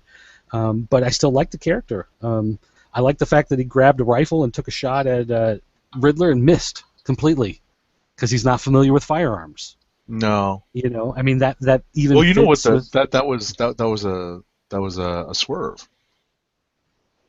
Go back and read it. A swerve. Mm-hmm. Oh yeah. That was a misdirect. Yeah. Yeah, that was a misdirect. So, but I agree with you, Dirt. I thought the story was well told. It's just that I wasn't comfortable with with the direction they're going with in terms of Bruce Wayne and his possible re-emergence as Batman down the line. The only thing that I particularly didn't care for is that redhead who's with him, Julie. Mm-hmm. That suddenly they're making these overtures that the garden is a good place to have a wedding. Mm-hmm. It's like, okay, let's assume for a minute that she is the best thing in his life. She's the only person he has close in his life right now. He's a man, she's a woman, sure. Right. But they've known each other for, what, 4 months? And suddenly they're talking about, hey, well, we could have a wedding over here. It's like, really? Because at no point before this are they hanging on each other, are they kissing each other, are they, acting romantic. It's just like, I don't have any friends, you're my friend, we're spending time together. And they're throwing all this stuff in there, which just seems silly. To Yeah, be but put that's in a there. trope from amnesiac stories. You know what I mean? I guess. She'll turn out to secretly be working for the Joker, trying to get close to him. It's Joker's daughter. Oh no. Oh, God. She's in disguise just like he was. But anyway, still, it was better than some of the other stuff I read this week, so I still enjoyed it. All right. You want to? I guess did you already talk about the Nightwing annual in that? You mean Grayson? Go Grayson. I'm sorry. Yes. Come on, man, get your books. I out. read Grayson from last week. That's my shout out to the back issue segment. That's another book on my pull list, which I guess I can go ahead and do my pull list right now. Physical pull list. Is that what we're calling this? Oh, I was about to say. I was like, we didn't call that back issue segment the pull list. That makes no sense. That makes no sense. So Right. after recording last week's show, I think was it me and you, Agent 70, talking about pull lists? Yes. Okay, yeah. And I was like, I'm gonna go to my store and actually come up with a list and get my physical pull list down, because usually I just read everything digitally because I don't like. That's how we get it. It's easier. Yeah, plus and the whole storage thing, which goes against now me getting a pull list, but I came up with the list. I was like, I'll do 4 DC and 4 Marvel. Try to keep it to that for now. I'm sure there'll be some additions and maybe some subtractions. So for DC, I've got We Are Robin, Cyborg, Action Comics, and Grayson. Okay. And it was funny because I went to the store. When I went to the store last week, I tried to pick up Grayson. I guess it was 12 that we all loved last week, and they were sold out. But since I added it to my pull list, he said he check online and see if he could still order it, and he could. So he's gonna get me a issue 12. Nice. And for Marvel was everything, of course, from the all new, all different Marvel. Black Panther, Spider-Man, the Miles Morales book, The Mighty Thor, and Extraordinary X-Men. I'm sure that Marvel list may grow. Sure. None of the Avengers books are there. Yeah, I can read all that. I can read all that digitally. I'm not Yeah. so worried about that. But like, yeah, it was hard because like I want to throw Miss Marvel on there and Spider-Gwen, Totally Awesome Hulk. So yeah. So that's All my right. quick pull list story. All right. So now you're pulling Grayson, and you wanted to talk about this annual. So just very quickly, I read Grayson number 12 from last week, and I enjoyed it. It was good. I like that they're reestablishing a status quo at the end of the 12th issue. So kind of launching a new arc, overarching arc for the book. So how does this annual play out? That's a question for Dirt because I haven't read it. Oh, am I the only one who read this? Okay. Yeah. My bad. I thought you brought it up because you read it. I went back. I know he read it. Oh, I gotcha. I went back and read 12 because of your praise for it last week. So when I How'd you saw like this one, I enjoyed it quite a bit. Yeah. I liked the Bat team coming back together and being a part of this. So I since I read 12 last week, I figured, again, because this was a slow week, I'd go ahead and read the annual because there's paltry pickings this week. And if you read, issue 12, Superman appears in the very last page, or they I guess, spoil that he's going to be there in the next issue, whatever. And so in this issue, Grayson's getting ready to leave Gotham, and Superman makes an appearance. He sees Grayson jumping off a building because, of course, he's an acrobat, trapeze artist. He can make it, but Superman actually mistakes him for a jumper trying to commit suicide. So you have that fun little interplay between them. And this is really written as a fun book. It looks back as Grayson, when he was Robin with Batman, the first time they meet Superman in the New 52, or the first time that Robin runs into him, I guess I should say. Mm-hmm.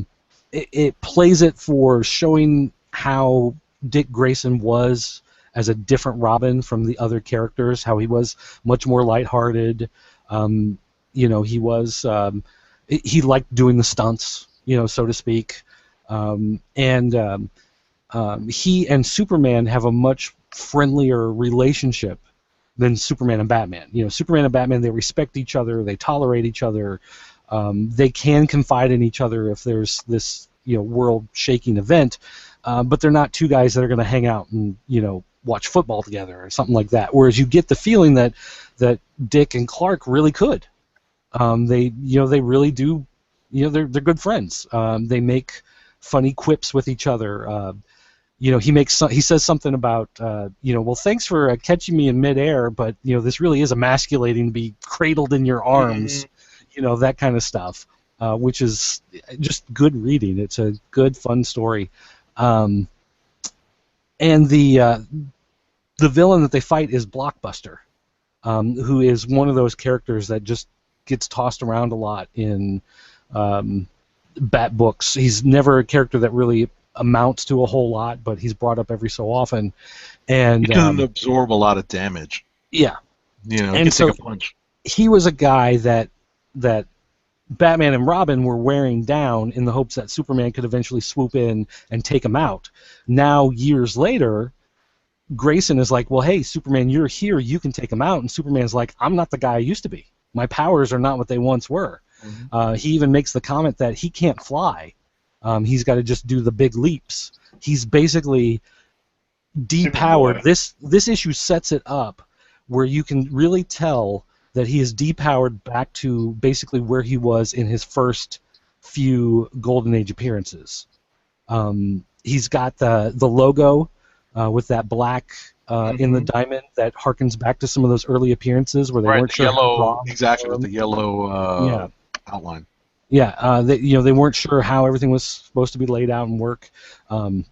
He doesn't fly, he jumps. He can hear very well, but he doesn't have X-ray vision.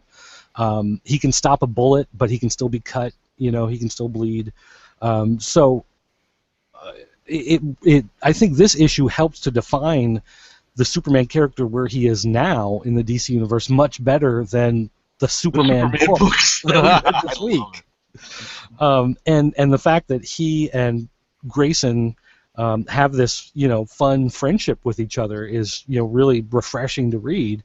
And they added now in this version of the DC universe, if you remember back, the name Nightwing actually came from an old Superman. Yes. Yeah. Superman is I guess reminiscing about old heroes on Krypton in the old, in the Bronze Age, whenever that book was, or the Silver Age, when that story came out about how there was Nightwing and Flamebird were these two characters on Krypton who were superheroes, and then in the Silver Age story, Superman and Jimmy get thrust into this alien planet, so they become Nightwing and Flamebird for these aliens on this other planet, and whatever. That's where the name Nightwing came from. They already had the trademark for it, so they just used it for Dick Grayson. It seemed to make sense. They could brand him and use that name. Well, in this issue, it actually has Dick saying, I remembered the stories that you told me as Robin about Nightwing and Flamebird, and that's why I chose the name Nightwing when I first stepped out from under the shadow of Batman. So this is the first time they've drawn a direct connection that I can think of, that I've ever remembered, between the old Superman stories and him using the name. Other than just DC Editorial had a copyright on a name and they didn't want it to lapse, so that's how Dick Grayson got the name Nightwing. Well, no, I mean, I was about to say, this is just an that particular aspect was, if you look at the new Teen Titans issue where Nightwing makes his first appearance, in the disco costume that George Perez designed, right? There is the yellow leaves or the yellow feathers on it. Yeah, with the blue and the gold. Mm-hmm. If you read that issue, he talks he talks specifically about where he gets the name from. It's the same basis. Oh, okay. Well, then they reestablished it here in the not so new 52, whatever this. Exactly, this new post-convergence continuity is. Yeah, exactly. So I mean, I'm looking forward to reading this. I'm flipping through this now. I'm glad that that Grayson, I guess, is kind of reinvigorated. The art on this is nice. Alvaro Martinez. This looks good. I like the way this is done. It's a good, fun issue. It was one of those, because the week was overall pretty flat. This stood out as one of those that I could have picked as Click of the Week. If another book hadn't come out this week, this probably would have been the one I would have picked. Interesting. Because this was just a lot of fun. It was a good read. It was a well-told story. It was fun to read. The artwork was nice. I love the throwbacks to the old days and getting some of that DC history that's been lost with the New 52, how they're filling in some of those holes in the history in the past. So just overall, it was a good book. It's definitely worth checking out. Cool. I'm definitely going to pick the... I'm assuming with Grayson being on my pull list, I'm assuming I'll get the annual too. So. Can't assume. Because specifically... I'm looking at that $4.99 price tag. I'm like, hopefully I... do I get that or not? I was going to say, Tim, shit. In terms of the pull list, unless you specify that you're getting everything, I don't think they always pull an annual for you. They may. It depends we do on at our store. Right. We'll pull every annual. What we won't necessarily pull is if there's a tie-in miniseries. Like if there are some people that get, like, say, Deadpool, but they don't want every Deadpool versus the Marvel Universe and Deadpool. Thanos. Yeah. They don't necessarily want all of that. I don't blame them too. Yeah. But yeah, usually an annual will make sure the customer you should probably just double check. That's all. Yeah. I mean, if they do, it's fine. It's not that big a deal. But you'll be happy you have it though. It's really good. Yeah, I'll read the digital at some point this weekend probably anyway. So cool. And I also, quickly to throw it out there, I did read the new Suicide Squad annual #1. Okay. I did go back and read the past, was it 4 or 5 issues, whatever, since Convergence that sets up for this finale. And the story is basically League of Assassins splits, and the new, younger, more evil version of the League of Assassins is basically ISIS, except for superheroes. They are super criminals. They are collecting every super weapon, every nerve toxin, every scarecrow gas and Joker gas and everything they can get and stockpiling these weapons, and they're taking over territory in the Middle East, and they're going to wipe out large sections of humanity because they're the League of Assassins. That's what they do. So the Suicide Squad is there to try to stop them. One of the members of Suicide Squad does not make it through this issue, but there's kind of like a asterisk at the end because everyone thinks they're dead, but the weapon that he's killed with is a weapon designed to do something other than just blow people up. So he's not dead, but it may be a while before anyone ever sees him again, and I'll just leave it at that without giving all that away. But what I can say is the story is actually, it plays out. You can't just read this annual by itself. It's not going to make any sense. You have to be reading Suicide Squad to be able to follow. Unlike Grayson, which stood alone as a one and done. You don't have to read anything else to understand what's happening there. They're using the annual as the finale. Like, this is the grand finale. This is where everything blows up and people get shot and everything falls apart and they have to make their big escape. That is what this annual is for. And to that end, it does a really good job. It does a good job of wrapping up the story, of giving the characters the arc of their individual, progression through this storyline. I'm trying to avoid saying certain things because I don't want to give away. If someone wants to read this, I don't want to give away which character doesn't, make it all the way through. Mm-hmm. But there are fun story beats where, Captain Boomerang can never remember Parasite. Like, there's several times where people say, "Oh, and what about Parasite? He disappeared. We got to go find him." And he's like, "Who? What guy?" Like, he just doesn't, he has no idea who this guy is. He's never worked with him before. He doesn't care. Black Manta has picked sides that he actually believes in what these assassins are fighting for, and he's starting to fight on their side. He's going undercover to infiltrate the group, but the deeper he goes in, the more he likes them. And the more he thinks that they have the right idea, because Black Manta was always one of those that hated, life on the surface and humanity and whatever. So that plays out really well. There's just a lot of good character stuff with even Harley Quinn, who's a character I don't particularly care for, but they did a good job of giving her a storyline within this storyline that plays out well. So, Sure. It's not going to be my click of the week or anything like that, but it was definitely a good read. And it was definitely a good finale for the storyline that they've done. Like I said, you can't just sit down and read this by itself, but if you've been reading New Suicide Squad and you're looking at this going, man, this is an extra $1, it's a $4.99, is it really worth it? If you've been reading the story, yes, it is worth it, because this plays out big. It uses the extra pages, the extra ability to put a lot more into the story. Right, to put a good capper to the story. I gotcha. Yeah.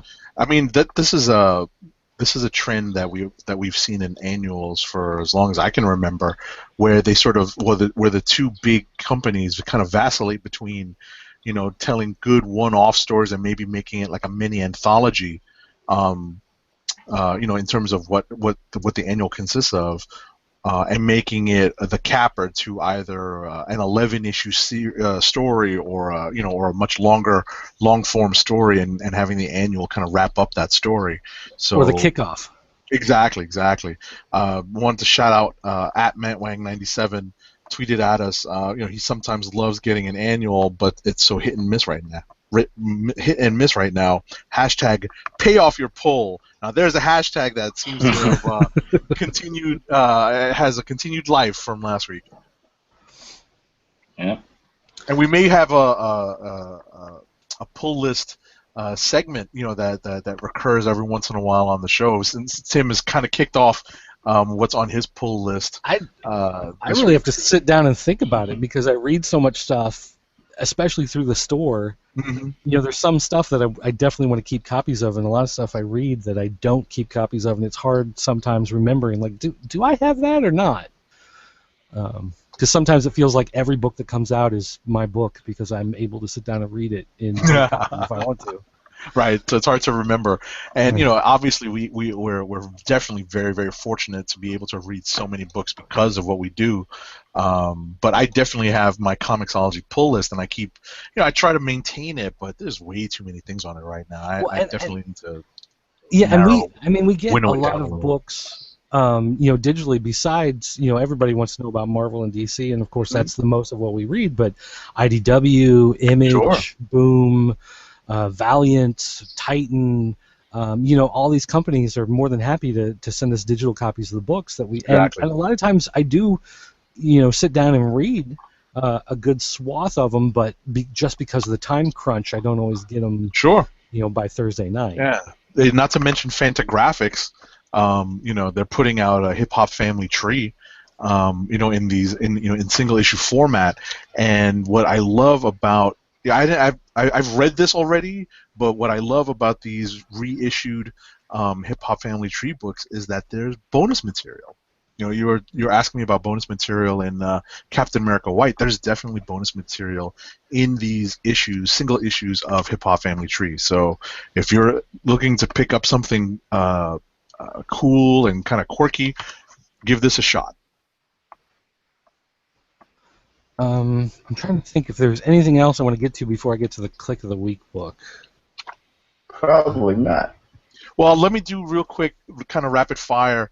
Mm-hmm. The Secret Wars books that came out this week that I don't want to give much time to, because again they're examples of Secret Wars books that really don't give you much in terms of consequences down the line or ramifications or long-lasting effects. There are probably hints of things we may see. The books that I read this week were the Ghost Racers. Let's see, what else did I read? I skimmed the Inferno book, and I skimmed the Hail Hydra book. I can't speak too much to those, but again, I don't think we're getting too much in the way of long-lasting effects. If you're interested in these characters, give it a read. But ultimately, these are probably the lower tier Secret Wars priority reads. A much lower priority. Yep, because I think Inferno is the only one I have plans to read from this week. I think. I have to double check. I can tell you from people coming through the store that the least liked cover this week is this E for Extinction. Mm-hmm. I've Who is yet. that supposed to be? That's supposed to be Cassandra Nova, I think. Remember Oh her yeah, she's from the Grant Morrison? the sister of Xavier, right? Exactly. Yeah, well, this cover did not go over well. I can tell you that. And Matt Wang says he can't wait to read Suicide Squad. He does miss summer annual crossovers. Hashtag Evolutionary War. Oh my God, I remember that. But see, I always hated when they would do, like, they were all Elseworlds stories, or they were all just something that didn't mean anything to the ongoing book. You know, I can understand when they would do ones where you would, like Atlantis Attacks, where you would read from one annual to another to another to another just to see how it affected everybody. Right. Or Well, that's a mini event. That's right. the thing. And those were to- fun. Those were Right. fun. But when they would do just like you know, like a one-off imaginary story, or they would do like Armageddon 2001, and so every annual was set in the year 2001, and this was done like in 93, 94 I or remember whatever. And it was like none of the stories mattered. They were all same thing they did with what was the DC one from 2 years ago where they had all the 3D covers? Future's End. Oh yeah. You know, those Future's End annuals, and as it turns out, only like 2 of them had anything to do with the actual Future's End storyline, and all the rest were just these random character in the future stories that meant nothing. You know, there's retailers, and you may be one, your store may be one of them, that still have stacks of some of those covers. Oh, definitely. 3D covers. Jeez. Oh, yeah. There's some of them we still have, maybe 10 or 12 copies. Oh my gosh. sitting Stacks. I was at Second and Charles, I think actually over the weekend, and in the discount bin were a couple of, I think it was the Villains Month, Villains Month, and Futures End, because they both had 3D covers, right? Yeah, the Villains Month, that was the first one, and that was the low print run, and everybody was freaking out when they came out. Yeah, I think these actually were the Futures Ends. Yeah. They had covers, like $2 or whatever. Yeah. So fun. Yeah, we still have tons of those too in our store. All right. Any more rapid fire? Because I think I know what book you're all leading up to. I say we just get the click of the week. The book I gave 5 stars on the. Can we get a drum roll? Drum roll. Fine. Because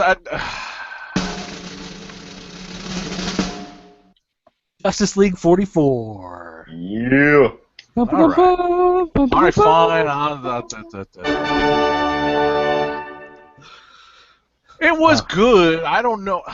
I'm having trouble seeing how much you guys. I see how people can like it, but well, you guys go talk about it because I don't want to. It's an actual fun event that's, at least right now, just contained to the Justice League books. Besides, whenever that 1 month where they release little one shots, which I actually don't even mind because they have some good artists and stuff going to be working on it. But it, like from Jason Fabok's art to the writing and the portrayal of how this is, to me, it seems like this is just like a Wonder Woman event. Mm-hmm. It feels like a cinematic movie to me. Well, the Anti-Monitor in the old, the original Crisis was a character that just kind of came out of nowhere. He's from the antimatter universe. He wants to destroy everything, and you never really. He was a threat, but you never really understood why or anything. And this story is making him much more of an actual character. It plays a lot with Darkseid, and I love stories with Darkseid and Apocalypse and the New Gods. All of Jack Kirby, Fourth World stuff. The way they tie it all together is really fun. The way that they've turned Batman into Mobius with the chair, I love. The way that Superman is now made evil by the Apocalypse stuff. The Black Racer, I remember the Black Racer. from reading all the Superman stuff in the mid '90s. They kind of made the Black Racer look a little bit different. They've definitely revamped his look. Yeah, he's not a guy who's just on skis.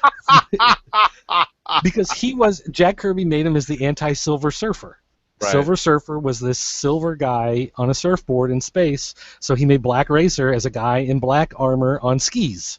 And so they did revamp him now, so he's a little different. But he's still the same guy. But I like what they did with the character and how the character affected another character in this issue, which, not to give away spoilers.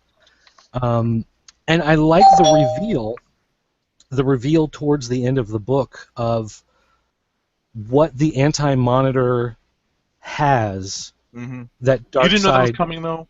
Well, I kept reading this, and once I got to that point, I was like, I know exactly what's going to happen in the next couple of pages. I think that's what kind of was that detracted from my enjoyment of the book.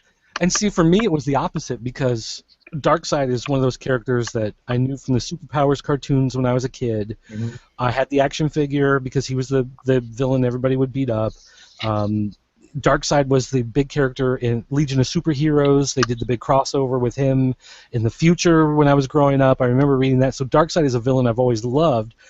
And the whole tie-in with what Anti-Monitor has that Darkseid wants is one of those things where I could see it coming and I could feel it coming, and for me it was more of a, this is what they're building to, that's awesome, because that's something that I've always read about. It's always been part of the story.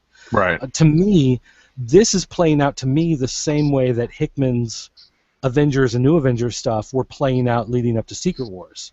I mean, where this it is kind of obviously tied a lot of things together. Right. He's taking all these little threads and bringing them together, and he's got the biggest of the heavy hitters. You've got some of the best-looking artwork. You've got some brilliant coloring, great dialogue. I mean, this is just one of those books where if I had, that checklist, and you're going down, is this, yep, good artwork.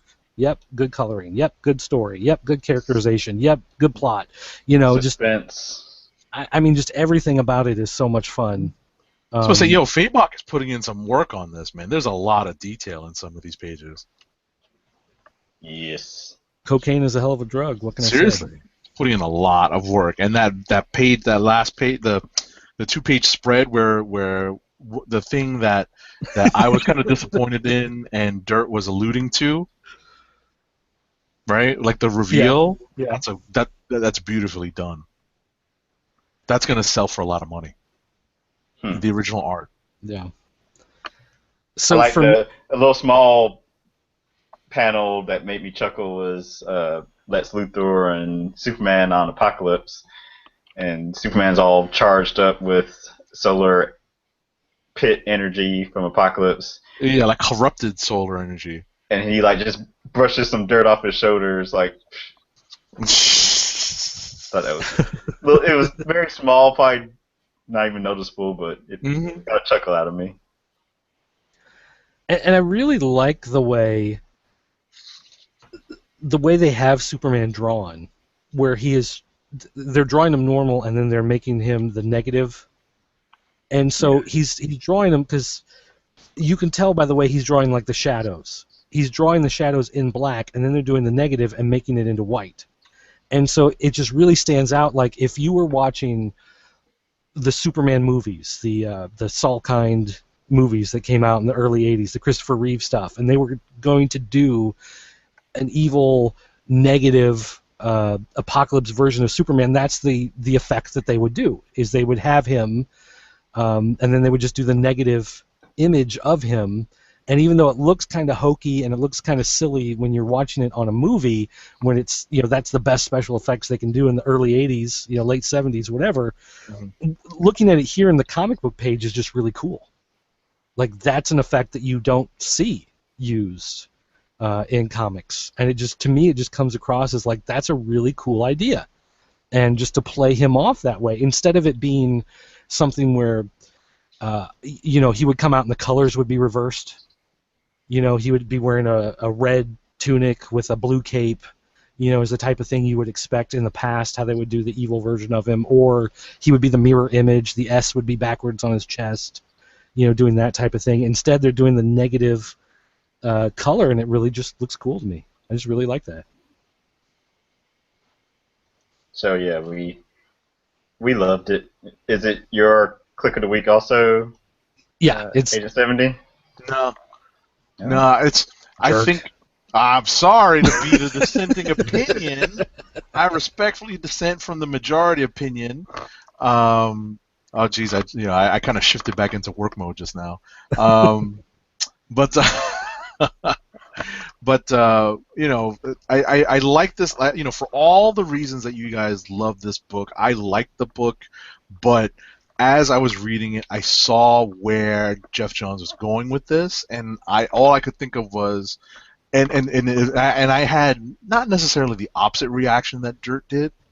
Dirt was excited that that Johns was choosing to tie the Anti-Monitor into the dark side mythos, because this particular aspect of the dark side mythos and what his goal, his stated goal was for many dark side appearances in the DC universe, from pre-crisis, post-crisis, up to the New 52.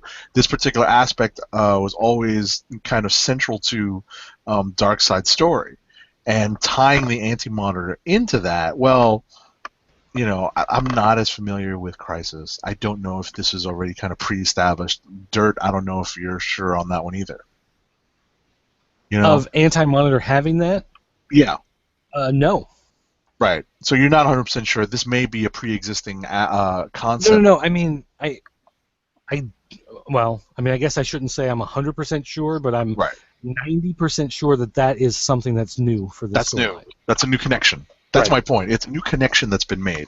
So, but I could see it coming, and as I kept reading it, there was foreshadowing and whatnot that let me know that insinuated that this was about to be revealed, and all I could think of was, oh man, we're supposed to care about this Anti-Monitor. That's the one note that I typed into the sheet this week was, I wish I cared about the Anti-Monitor. I don't. Like, who is this loser? We were speaking before about Deus Ex Machinas. That's what he was back in Crisis. Like, he just sort of appeared out of nowhere and acted like this big thing that was the big bad. Well, and part of it also is in what was the other Crisis? Infinite Crisis. Yeah, Crisis on Infinite Earths was the first one, and then Crisis on Infinite Earths, and then they did Infinite Crisis. Right. Gosh, was that like a decade ago already? Close with Superboy punching. Yeah, and Superboy actually got the Anti-Monitor's armor and made it part of his suit. Right. So he was stealing the powers or whatever. And so Anti-Monitor is a character who has had more appearances than just in Crisis on Infinite Earths. He's done some other things, but I mean, for me, and I think they made allusions to him in Multiversity from Grant Morrison, even though that was almost impossible to read. Mm-hmm. But overall, I just like when Jeff Johns pulls all these different threads and starts weaving them together. And again, this being Justice League, DC editorial allowing Justice League to kind of sit on the fringe of continuity, where like this story definitely counts and it's part of continuity and it fits and it's going to have repercussions. You're also looking at the classic Superman, the classic Batman, the classic Wonder Woman.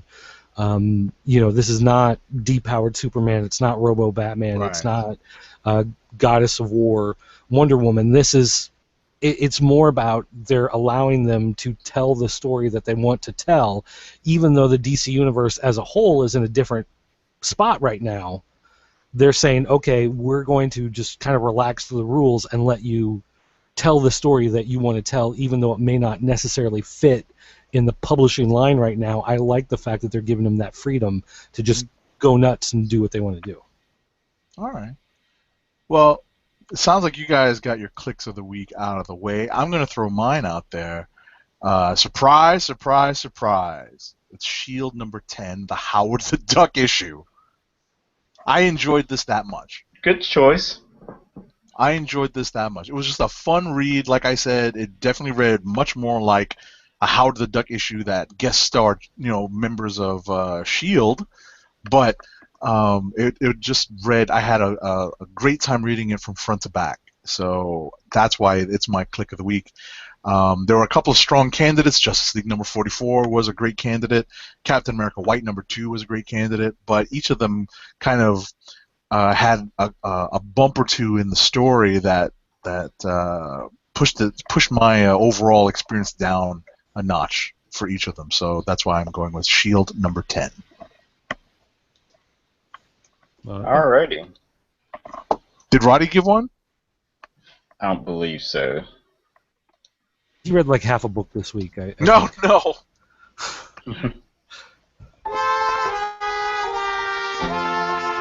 Roddy Cat, we're looking forward to you rejoining us when your schedule allows.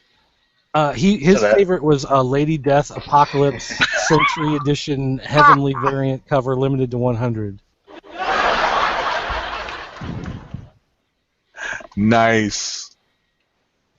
So that about does it for tonight's Comic Book Chronicles. I want to thank everyone for tuning in live, aka Matt Wang 97. Yeah. And anyone else out there. Or if you just tuned into the audio replay podcast or the video podcast at your leisure. Follow us on our individual Twitter accounts. I'm at TimDLGG98 and at CBCron. PCN Dirt is at PCN_Dirt. Yay, that's me. And PopCultureNetwork.com. Agent 70 is at Agent_70. And Roddy Cat is at Roddy Cat and at News Nerds Need. Is Matt going to be at New York Comic Con too? Yes. So yes. Make sure to holla at Matt Wang 97 and also Agent 70.